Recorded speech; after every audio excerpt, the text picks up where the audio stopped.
Good morning, fellow gardeners. Well, we've had lots of rain the last few days. I mean, lots of rain. And there's other places had lots of rain because they're calling me about it and saying, what are we going to do? The water's raining so much that it's washing my fertilizer out of my tub, or is it? They don't know. They was asking. And yes, you know, if you get 5 or 10 inches of rain, that means that in that tub, you caught 10 inches of rain if it rained 10 inches. So it went in there and washed it back out. So what I would do, if you've had that situation happen to you, you had lots of rain, and this won't hurt if you just had 2 or 3 inches of rain, is take you a quart of water, not a gallon. Take you a quart of water, put you a teaspoon of your fertilizer in there just like you would if it hadn't rained.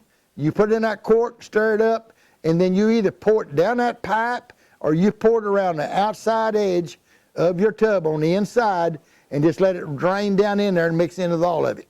And that way you'll be back in going, you know, just fine and dandy. And if it keeps raining, do it again in 2 or 3 days.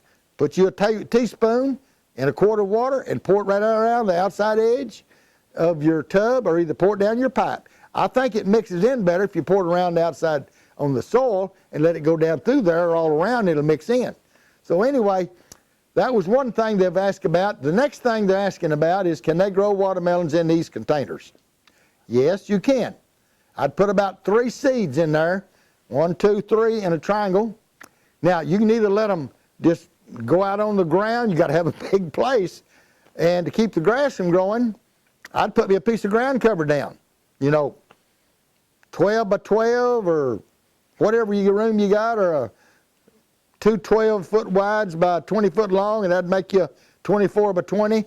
That thing's going to get out on the ground. Or if you want to just let the grass grow up and shade your watermelons, and you can do that. Now, I'd go in there and I would kind of pick out them that's ugly shaped or something when they're still small. Cut them off. Just leave the pretty ones, and you'll grow you some watermelons. Now, there's a lot of people growing these here individual size, either like the little watermelons or the little cantaloupes, in there, putting a cow panel up over it and raise it up off of the tub about 1 foot on your tall stakes or something, and get that watermelon growing on there, or that cantaloupe growing on there.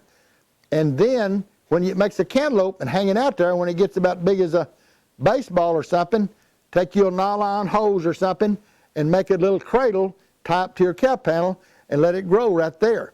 And send me pictures of it. Let's have fun with this. You can do it.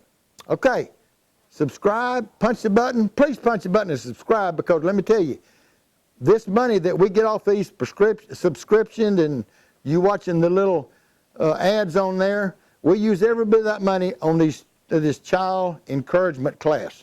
And we thank you for it. See you next time.